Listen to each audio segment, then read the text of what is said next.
guys, I'm back for part 2 of how to replace your focuser tube on your Power Seeker EQ127.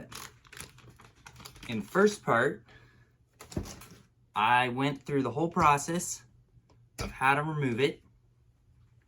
Now in this part, I'm going to be doing the assembly. So now let's get down to the video.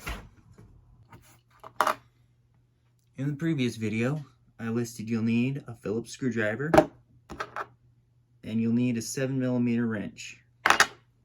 Now, you probably didn't notice this, but because I wasn't able to film for a couple days, I packed all the parts in individual Ziploc bags to keep it from dust and so that I don't lose parts. This one here is the new focuser. Now, let me show you the old focuser, which I have here. This is the old focuser tube.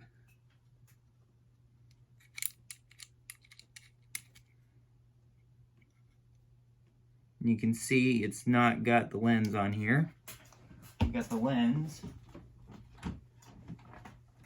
up in a cabinet over here.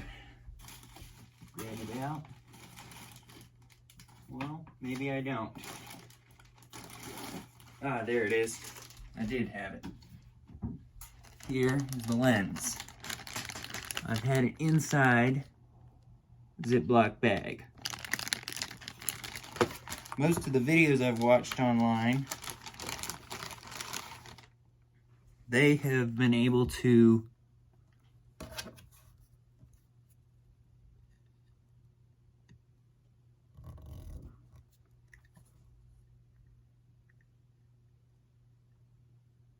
take that ring right there where the tip of my screwdriver is at completely out.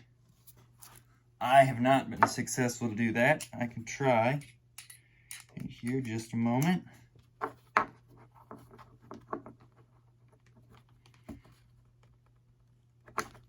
Oh, look at that. All it took was a flat blade screwdriver push. You probably can't.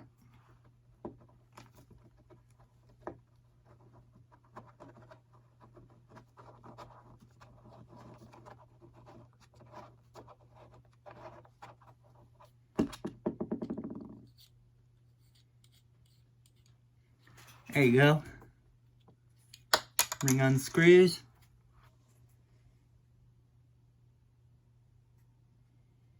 Now remember the direction this is in.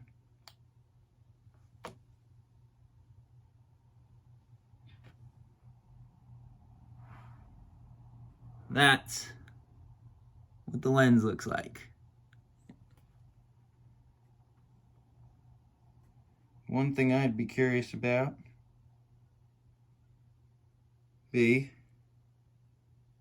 why does this lens cause my images to look blurry?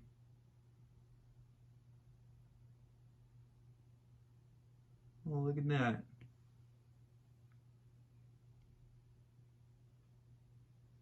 During the daylight, I don't notice it. But it draws closer.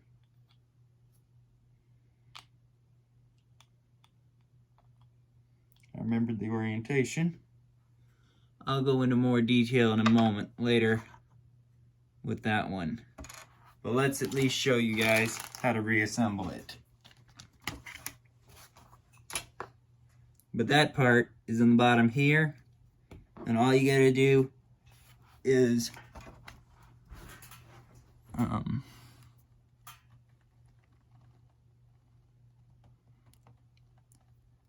that little part where my screwdriver is at, you can see it probably on the other side. That little notch, you can stick your flat blade screwdriver in there. Just gently push on it. That's all it takes to take it out. It's really simple. Now, we can start reassembling. The new one, I got it directly from Celestron because I called them and asked them for it. It's probably the best thing you're gonna do, because it's much better than doing that repair. So now, in order to disassemble it somewhat, because they sent it with the screws, I have to take the screws out, put it back on my scope. You have to take the nuts off of the screws.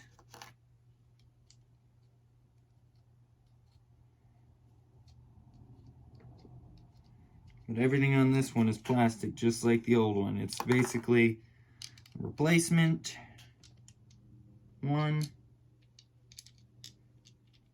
I think it may be a part that they also use on another scope, but it's basically just a replacement one.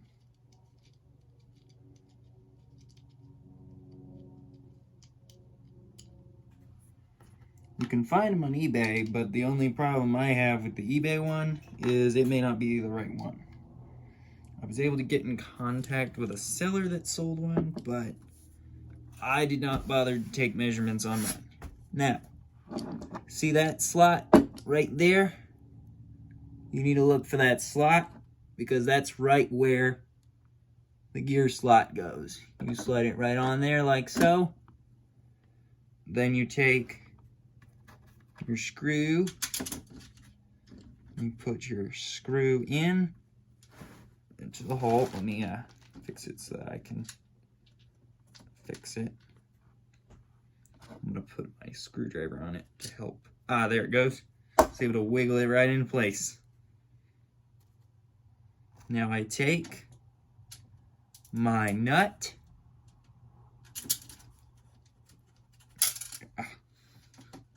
I dropped it on the bottom. It won't hurt anything if you drop it on this part. Part you don't want to drop it on is that mirror in the back.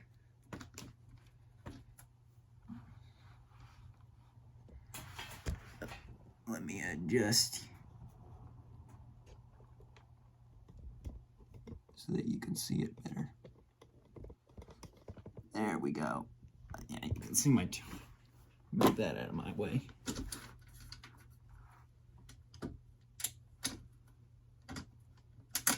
Push that back in. Grab your nut.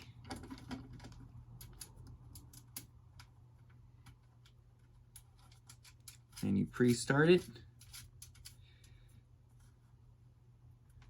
That just holds it in place. Now you can slide all your other screws in to their appropriate slots. I know I don't use the wrench, but the wrench might be helpful. You can adjust your focuser tube up to height where it'll be out of your way for you to fit your wrench in there.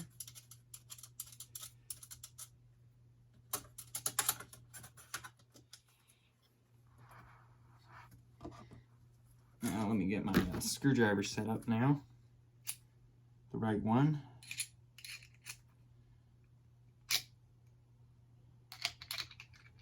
Yeah, both ends of the screwdriver come apart so that I can fit it either direction. Yeah, I don't have a quite solid holder for holding the scope still, but I do have my hands holding it. There we go. Just snug. You do not want to over tighten these, because you can break the plastic parts and cause problems. So just tighten them just tight and snug.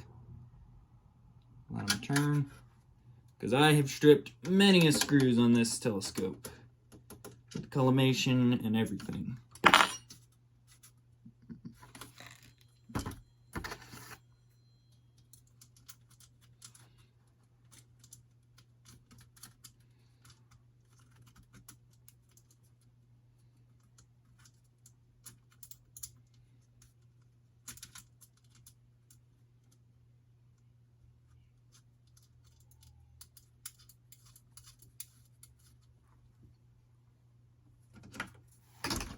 Let me show you a better angle so that you can see what I'm doing.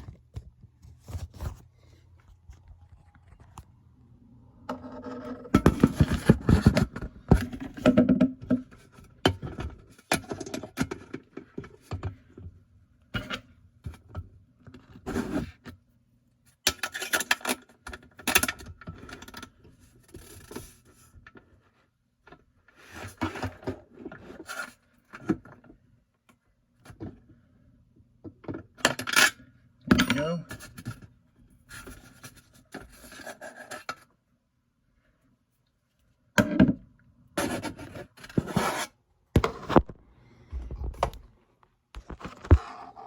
Now you see that hole right there, the one without a nut in it? That's a singular hole for holding on the front, and there's 4 of those.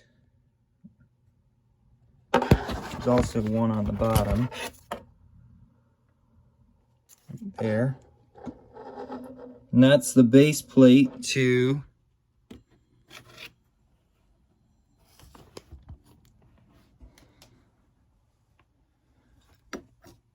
that finder scope holder. Now let me position you so that then you can see me install this front piece. Gotta first grab it out of my bag. I'm probably gonna spritz it down. Let me wipe it down. Yeah, look at that. I released the flashlight from the top. Wasn't trying to, but I did. Because I don't use the finder scope. I use the Telrad. It's super easy to use. But here,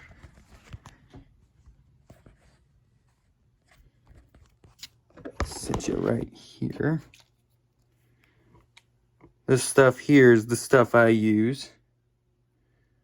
It's not, that is just the labeling of the bottle I made.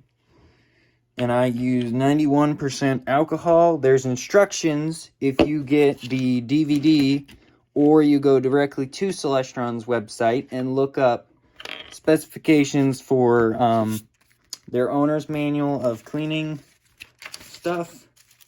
And you can get the cleaning information from what you can make, or you can buy specialized stuff for cleaning stuff. I homemade this stuff,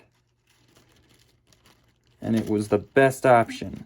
Or if you look up YouTube people on how to clean these mirrors and different things, people talk about it. One thing you definitely do not want to do, which I'm going to show you how to appropriately clean this.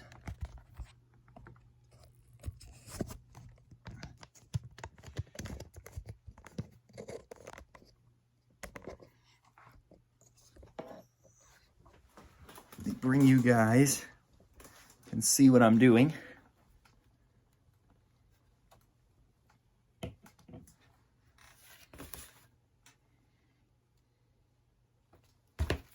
You take your cloth,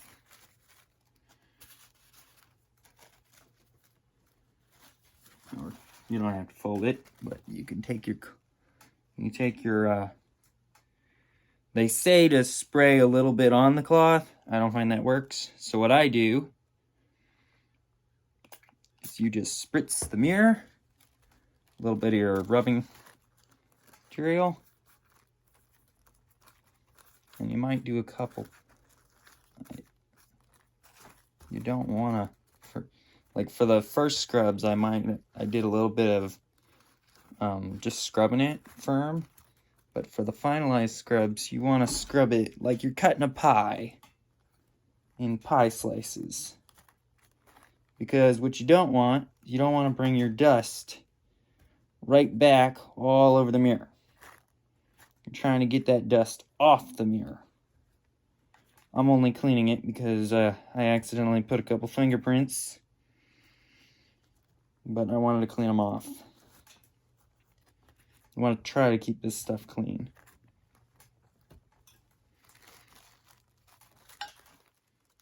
Now, the other thing that people recommend is to take maybe, like, if you don't have an air compressor, get yourself, like, the little air cans, compressed air cans, spray it.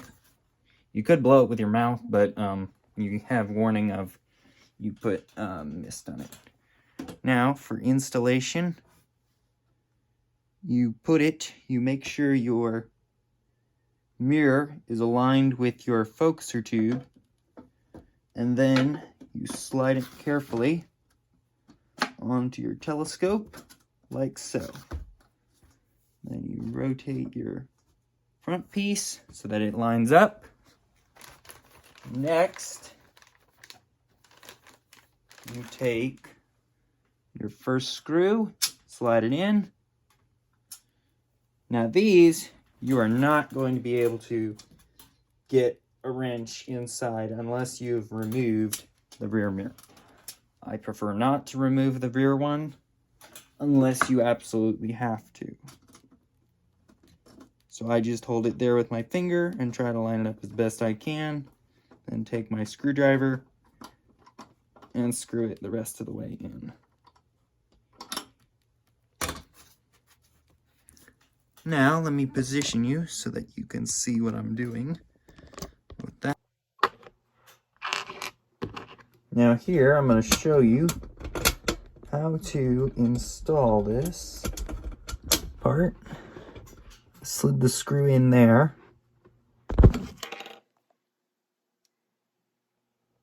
Like so. You can't see it because that gets in your way. And you can see right there that it is a super duper tight space. So you cannot get a wrench in there. Let me show you. And you can see. Maybe put it that way, but you can't really get it on the screw, as you can see. So the best way I go with is I take the nut, like so, and I slide my hand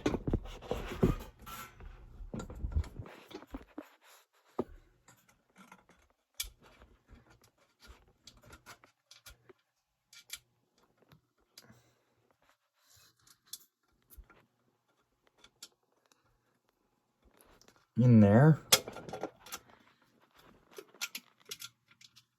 I'm having to fiddle it around. Then I take my screwdriver. I'm just pushing on it.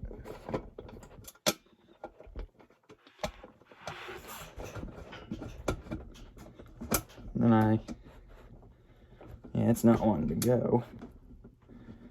Gotta be really. Let me hold it.